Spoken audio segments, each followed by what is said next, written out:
আপনারা একটুতেই চটপটি খাচ্ছেন, ফুচকা খাচ্ছেন, বিভিন্ন রকমের রাস্তায় তৈরি খাবার খাচ্ছেন।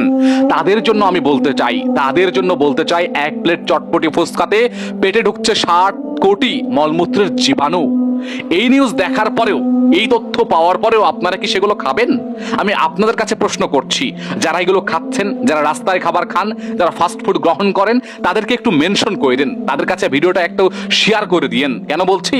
তারা এইগুলো খেয়ে খেয়ে নিজেদেরকে আলসারের মধ্যে নিয়ে যাচ্ছে, ক্যান্সারের মধ্যে নিয়ে যাচ্ছে, বিভিন্ন রকমের রোগের মধ্যে নিয়ে যাচ্ছে। আমি তাদের উদ্দেশ্যে বলছি, ভাই দয়া করে এগুলো খাইন না। আর কয়দিন বাঁচবেন, আর কয়দিন থাকবেন? নিজেকে একটু সুস্থ রাখেন। যদি আপনি অসুস্থ হয়ে পড়ি, তাহলে আমার আপনার না হয় অনেক সমস্যা হবে, কিন্তু নিজের পরিবারের দিকে একবার তাকিয়ে দেখেন। আপনি চলে গেলে তাদের কি হবে? আপনি একবার তাদের দিকে তাকিয়ে দেখেন, আপনি মেডিকেলে শুয়ে থাকলে, পড়ে থাকলে তাদের কত খরচের ব্যাপার সৃষ্টি হবে। চিন্তা করেন এগুলো নিয়ে? চিন্তা না করে কেন আপনি খিদা লাগলো, ক্ষুধার্ত হয়ে গেলেন, আর আপনি রাস্তায় বসে সঙ্গে সঙ্গে সকল কিছু গোগ্রাসে গিললেন? একবারও নিজের কাছে চিন্তা করলেন না যে এগুলোর মাধ্যমে কত জীবাণু আমাদের মধ্যে প্রবেশ করছে? আমরা তো এমনিতেই ভেজাল খাবারের মধ্যে ডুবে গেছি।